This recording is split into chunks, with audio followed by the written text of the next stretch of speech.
Welcome back to my YouTube channel nursing notes. और आज हम बात करेंगे Rajasthan CHO model question paper fourth. यदि आपने हमारे प्रीवियस फर्स्ट सेकंड और थर्ड पार्ट नहीं देखे हो तो उसकी लिंक डिस्क्रिप्शन में दे रखी है, वहाँ से जाके आप उसको देख सकते हैं। यदि आपने हमारे यूट्यूब चैनल नर्सिंग नोट्स को सब्सक्राइब नहीं किया है अभी तक तो प्लीज़ उसे सब्सक्राइब कीजिए। Let's start. Question number 1. Life cycle of malaria parasite was first described by option A. Ronald Ross, option B. Robert Koch, option C. Louis Pasteur, and option D. Bentening and Best. The correct answer is option A. Ronald Ross ने malaria parasite की जो first life cycle को describe किया था। Question number second, HIV virus belong to which of the following groups, मतलब HIV virus कौन से group से बिलोंग होता है। First one flavivirus, option B retrovirus, option C B. Hepidovirus, and option D. Hepidena virus. The correct answer is option B. Retrovirus. मतलब HIV जो virus होता है वो कि रेट्रोवायरस ग्रुप से बिलोंग करता है। Question number third, in following which is a vector borne disease, मतलब इन निम्न में से कौन सी वेक्टर बॉर्न डिजीज है। Option A diphtheria, option B dengue, option C tetanus, and option D measles. The correct answer is option B dengue. Dengue malaria जैसी जो बीमारी होती है जो कि वेक्टर बॉर्न डिजीज में आती है। डिप्थीरिया और ये टिटेनस और ये मीजल्स वगैरह वेक्टर बॉर्न डिजीज में नहीं आती है। Question number 4, which of the following is a antidotes for a patient with overdose of heparin, मतलब निम्न में से एंटीडोट्स कौन सा है जो कि पेशेंट यदि with overdose of heparin, heparin के ओवरडोज के कारण जो एंटीडोट दी जाती है वो कौन सी होती है।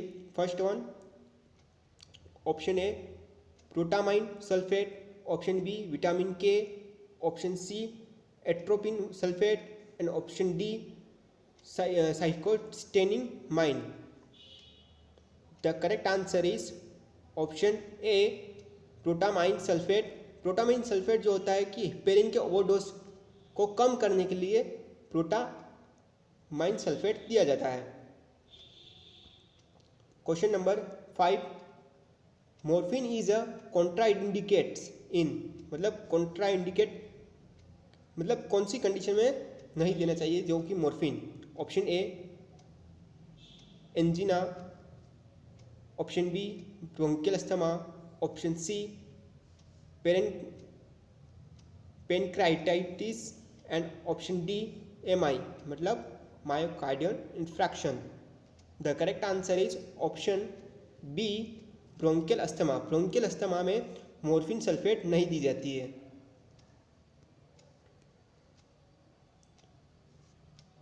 Question number 6, teaspoonful medicine is equal to, मतलब एक चम्मच जो मेडिसिन है वो कितने ml के बराबर होती है। Option A 2 ml, option B 3 ml, option C 5 ml, and option D 10 ml। The correct answer is option C 5 ml।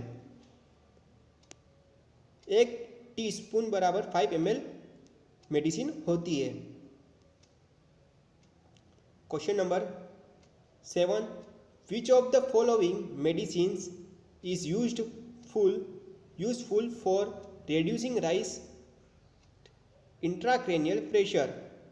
Intracranial जो प्रेशर होता है उसको रिड्यूस करने के लिए कौन सी मेडिसिन यूज़ की जाती है? Option A IV mannitol, option B IV phenytoin, option C IV diazepam and option D IV nitroglycerine. The correct answer is option A mannitol. Mannitol होती है जो कि एंटी डाययूरेटिक ड्रग होती है जो इंट्राक्रेनियल प्रेशर को कम करती है। इसके बाद डाइज़ेपाम सेडेटिव ड्रग होती है। उसके बाद जो नाइट्रोग्लिसरीन होती है जो होती है कैल्शियम या हार्ट अटैक या कार्डियक अरेस्ट में दी जाती है। Question number 8,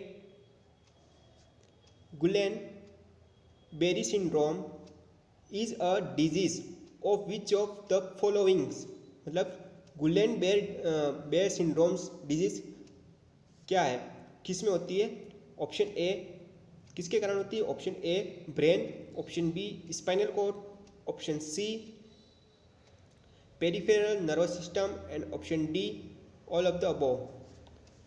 the correct answer is option C peripheral nervous system. Peripheral nervous system की डिजीज है Guillain Barre syndrome. Question number 9, a major priority of nursing care of child suspected of having meningitis is to, option A check the temperature and give the cold sponging, option B isolate the child immediately, option C administer the antibiotic as soon as it is orderly, and option D restrain the child to prevent accident. The correct answer is option B isolate the child immediately। मतलब major priority क्या है nursing की, जो कि meningitis हुआ है बच्चे को तो उसमें सस्पेक्टेड क्या है, तो आइसोलेट करेंगे बच्चे को immediately as as possible. Question number 10, initial nursing assessment of an infant suffering with acute diarrheal and dehydration revolves, option A skin tunger, option B low hematocrit, option C Bouleguin Fontanelle and option D weight gain। The correct answer is option A skin tunger। Skin turgor से क्या check करेंगे? Diarrhoeal and dehydration रिवॉल्स की condition को assist करेंगे, किसमें? नी infant में। Question number 11, the most likely side effect of external radiation to the neck for cancer of the larynx, मतलब साइड इफेक्ट क्या है रेडिएशन के neck for cancer of larynx के? Option A constipation, option B dyspnoea, option C short throat and option D diarrhoea. The correct answer is option C. Option C मतलब short throat, मतलब छाले हो जाना गले में, जो साइड इफेक्ट होता है cancer of the cervix external radiation के कारण। Question number 12, when the respiratory rate of a 12 months old child is 35 breaths per minute, the most appropriate nursing action is, option A notify the physician, option B administer oxygen, option C recessing respiratory rate in 50 minutes and option D document the finding। मतलब 12 month के बच्चे में जो respiratory rate है जो 35 breathes पर minute है, तो उसमें एप्रोप्रिएट नर्सिंग एक्शन क्या होगा? Correct answer is option D the document finding. Question number 13. A nurse intervention in thrombophlebitis would be contraindication. Option A, maintaining static bed rest. Option B, turning the patient from side to side. Option C, applying warm packs to the affected legs. And option D, massaging the affected legs. The correct answer is option A, maintaining static bed rest. Question number 14. A patient with acute pancreatitis has NG tube for low intermediate suction to prevent. Option A, chronic distortion. Option B, gastric reflux.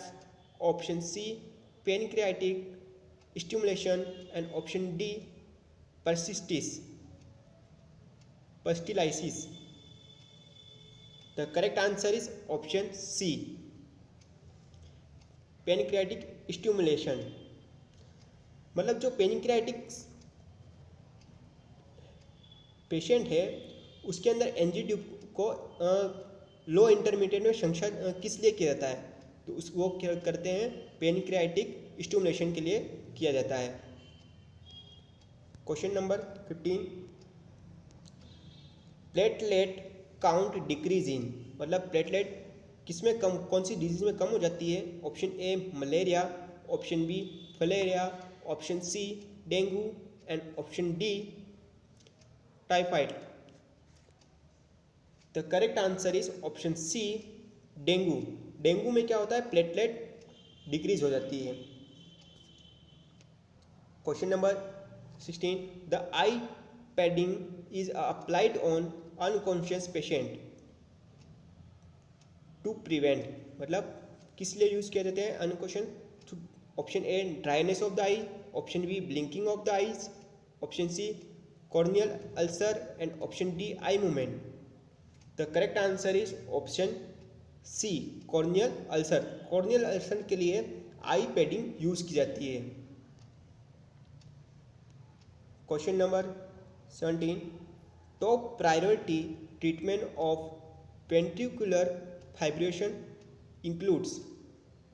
Option A ECG monitoring, option B proper positioning, option C CPR and option D catheterization. The correct answer is option C CPR के लिए।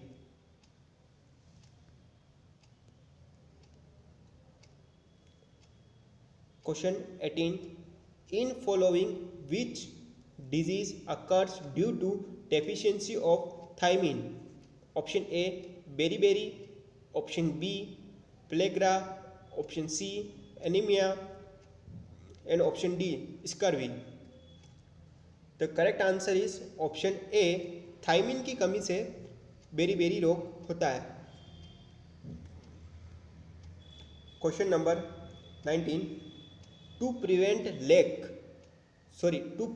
legal implications, what should be done by nurse during pre-operative period? मतलब legal क्या है जो कि nurse के द्वारा pre operative में किया जाता है। Option A provide psychological support, option B obtain written consent, option C provide comprehensive nursing care and option D explain the patient and his relative about post-operative complication. The correct answer is option B obtain written evidence, मतलब written evidence लेंगे जो most important और legal implication होती है। Question number 20. Clinical manifestation of anaemia includes expect, मतलब किसके कारण नहीं होती है anaemia. Option A low hemoglobin level, option B fatigue, option C hyperactivity, and option D lucidity. The correct answer is option C hyperactivity. hyperactivity के कारण anaemia की condition manifestation of the anaemia नहीं है, मतलब इसका sign and symptom hyper activity नहीं है anaemia का। Question number 21, priority basis management of unconscious patient includes option A IV therapy, option B IV mannitol, option C clearance of the airway, and option D pain at MC burner point. The correct answer is option C clearance of the airway. मतलब unconscious patient के लिए क्या basis management क्या होता है? यदि unconscious patient है तो उसका एयरवे, सीधी सी बात है, एयरवे क्लियर करेंगे। Question number 22, in oliguria volume of urine is, मतलब ओलिगोयूरिया वॉल्यूम कितनी होती है? Option A less than 100 ml, option B less than 400 ml, option C less than 800 ml, and option D absence of the urine. The correct answer is option B less than 400 ml की condition को oliguria कहते हैं, जिसमें volume होती है 400 ml। Question number 23, management of cardiac arrest include aspect, मतलब निम्न से छोड़ के कौन सा मैनेजमेंट होता है जो कार्डियक अरेस्ट में किया जाता है? Option A massive IV infusion, option B O2 therapy, option C clearance of the airway, and option D cardiac compression. The correct answer is option A massive IV fluid. Massive IV fluid थोड़ी ना चढ़ाएंगे यदि कोई cardiac arrest patient को, तो first priority देंगे oxygen therapy, clearance of airway, and third one है cardiac compression. Question number 24, during head injury what is the cause of increase in the body temperature? मतलब किसी इंजुरी के कारण, head injury के कारण जो कॉज होता है increase in the body temperature, body temperature की क्यों इंक्रीज होता है? Option A pons injury, option B hypothalamus injury, option C cerebral injury, and option D medullar injury. The correct answer is option B hypothalamus injury. Body temperature कौन regulate करता है? वो करता है हाइपोथैलेमस। उसकी इंजुरी के कारण बॉडी टेम्परेचर इंक्रीज होगा, तो इसलिए hypothalamus injuries. Question number 25, what is the cause of anemia in chronic renal failure? Option A decreased erythropoietin, option B hemolysis, option C production of the immature RBCs, and option D inappropriate renal functioning. The correct answer is option A decrease the erythropoietin. Decrease the erythropoietin. Question number 26, in following which is not a cause of hypokalemia? Option A vomiting, option B potassium wasting diuretic, and option C aldosterone, and option D renal failure. The correct answer is option D renal failure. Hypokalemia मतलब potassium की कमी के कारण क्या होता है? Renal failure होता है। Question number 27, painful menstruation is term as, मतलब पेनफुल जो मेंस्ट्रुएशन होता है उसको क्या कहते हैं? Option A menorrhagia, option B dysmenorrhagia, option C amenorrhoea, and option D decreased production of prostaglandins. The correct answer is option B, dysmenorrhoea. Dysmenorrhoea means painful menstruation. Menorrhoea और amenorrhoea means होता है कि पेनफुल। डिसमेनोरिया का मतलब होता है painful menstruation और amenorrhoea मतलब absence of menstruation. Question number 28, in following which is not a sexual transmitted disease. निम्न में से कौन सी सेक्सुअल ट्रांसमिटेड डिजीज नहीं है? Option A chancroid, option B syphilis, option C fibroid uterus and option D AIDS. The correct answer is option C fibroid uterus. Fibroid uterus sexual transmitted disease नहीं है। Question number 29, fault in male date में cause infertility includes. किस कमी के कारण mail में infertility होती है? Option A mumps orchitis, option B raised scrotal temperature, option C undescended testis and option D all. The correct answer is option D all.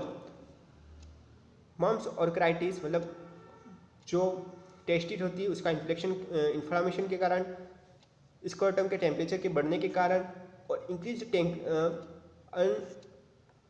अनडिसेंट मतलब चौड़े हो जाते हैं जो टेस्टिस, उसके कारण टेस्टिस के चौड़े होने के कारण इनफर्टिलिटी होती है। मतलब ये तीनों कंडीशनों में के कारण इनफर्टिलिटी होती है।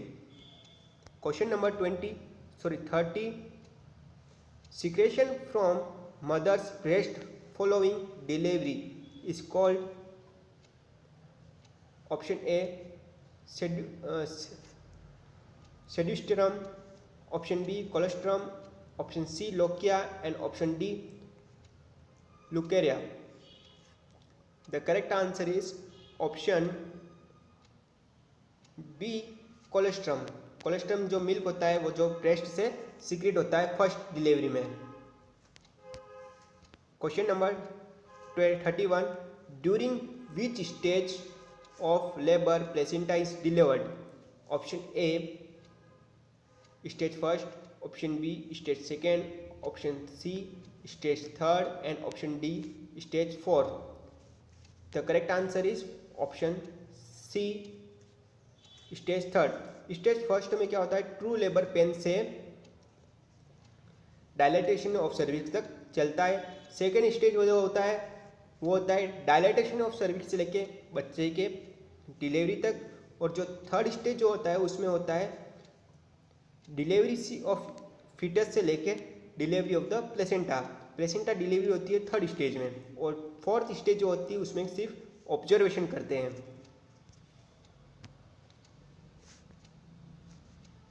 और ऑब्जर्वेशन फोर्थ स्टेज की बात करें कि ऑब्जर्वेशन कितने घंटे करते हैं, तो 2 घंटे से 3 घंटे तक मदर को ऑब्जर्वेशन ही करेंगे। Question number 32, Pap's smear is used for screening of which of the following? Option A ovarian cancer, option B endometrial cancer, option C cervical cancer and option D breast cancer. The correct answer is option C cervical cancer. Cervical cancer में Pap smear किया जाता है। Question number 33, which abdominal grip is used to assist the descent of the head in the pregnant woman? Option A fundal, option B lateral, option C pelvic first and option D pelvic second। मतलब lipoid manual जो होती है 4 होती है stage, उसमें से कौन से में एब्डोमिनल ग्रिप के थ्रू असिस्ट करते हैं डिसेंड मतलब होता है बच्चा रेगुलरली नीचे आ रहा है या नहीं आ रहा है, तो वो होता है ऑप्शन डी में पेल्विक ग्रिप। इसको पाउली ग्रिप भी कहते हैं। Option D pelvic second. Question number 34, movements of the baby felt by the mother are known as option A lightning, option B engagement, option C quickening and option D beltament. The correct answer is option C quickening. Lifting का मतलब क्या होता है कि जो last 38 या 40 weeks में जो बच्चा इंगेज हो जाता है, जिसके कारण जो प्रेशर जो लंग्स पे वगैरह पे प्रेशर पड़ता है वो कम हो जाता है, जिसके कारण मदर आराम से सांस ले पाती है, उसको कहते हैं लाइटनिंग। इंगेजमेंट मतलब बच्चे का जो बाईपेराइटल डायमीटर है जो कि मदर के पेल्विस में इंगेज हो जाता है, मतलब आ जाता है, उसको कहते हैं इंगेजमेंट। और क्विकनिंग 18 वीक मतलब 18 वीक में मदर के द्वारा क्विकनिंग फर्स्ट किक मूवमेंट को फील करती है और हर एक घंटे में 10 से 12 नॉर्मल किक बच्चा मारता है। यदि उससे कम हो तो उसको एक डिजीज के रूप में भी मानते हैं। Question number 35, bed rest is initial in the pre eclampsia incidence. Option A prevents eclampsia, option B mobilise tissue fluid thereby lowering blood pressure, option C improves blood circulation and decreases edema, and option D prevents premature labor. The correct answer is option C improve blood circulation and decrease the edema। मतलब pre eclampsia में क्या होता है, जो blood pressure वो भी high होगा, oedema होगा, प्रोटीन लेवल भी हाई होगा और वेट गेन भी होता है। वो होता है 28 वीक के बाद यदि मदर का ब्लड प्रेशर इंक्रीज होता है, उस कंडीशन को प्री एक्लेम्शिया कहते हैं।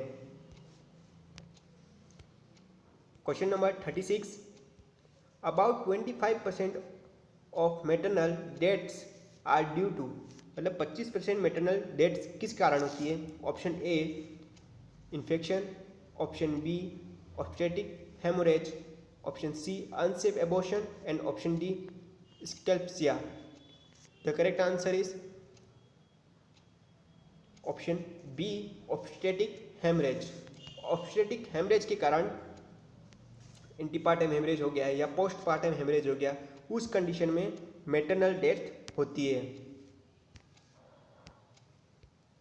Question number 37, bleeding after 24 hours of delivery is considered as a postpartum hemorrhage। ये पास्ट नहीं, postpartum hemorrhage है। Option A when blood loss is more than 500 ml, option B when blood loss is more than 700 ml, option C when blood loss is more than 100 ml, and option D when blood loss is more than 200 ml. The correct answer is option A when blood loss is more than 500 ml. Normal delivery में 500 ml से ज़्यादा bleeding होती है। इसके बाद caesarean section की बात करें तो 1000 ml से ज़्यादा ब्लीडिंग होती है, और सिजेरियन हिस्टेरेक्टोमी उस कंडीशन में 1500 ml से ज़्यादा ब्लीडिंग होती है, जो कि पोस्टपार्टम हेमरेज में। Question number 38, in following which is the highest diameter of the पेल्विक्स।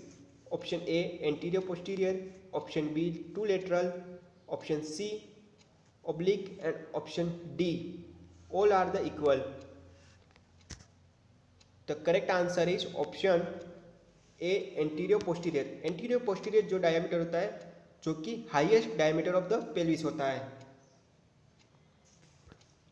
Question number 39, total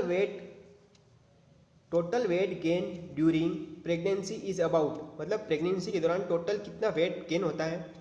option A 6 kg, option B 8 kg, option C 11 kg and option D 14 kg। The correct answer is option C 11 kg। First 3 month में जो होता है, 2 kg बढ़ता है। इसके बाद जो first trimester में 2 kg बढ़ता है, सेकेंड ट्राइमेस्टर में बढ़ता है 5 और थर्ड में भी बढ़ता है 2 kg बढ़ता है। ये इसमें भी 2 kg बढ़ता है। फर्स्ट ट्राइमेस्टर में 2 kg बढ़ता है, सेकेंड ट्राइमेस्टर में भी 2 kg बढ़ता है और थर्ड ट्राइमेस्टर जो होता है उसमें भी 5 kg बढ़ता है। टोटल हो जाएगा 12 kg, लेकिन इधर ऑप्शन है 11 kg। नॉर्मली 11 kg ही मदर का वेट गेन होता है। Question number 14,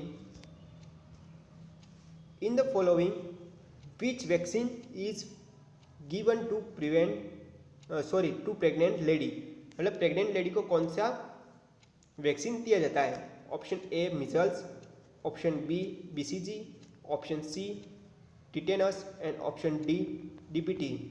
the correct answer is option C tetanus. जो होता है फर्स्ट मदर प्रेग्नेंट कंफर्म हो गई है तब उसको देते हैं। इसके बाद जो सेकेंड डोज होती है बूस्टर, वो उसके फर्स्ट डोज के देने के 1 महीने बाद ही सेकेंड डोज दी जाती है। Thank you for watching this video. यदि आपको ये वीडियो अच्छी लगी हो तो प्लीज़ वीडियो को लाइक कीजिए, वीडियो को शेयर कीजिए और हमारे यूट्यूब चैनल नर्सिंग नोट्स को सब्सक्राइब कीजिए। और अगला पार्ट नंबर 5 है, वो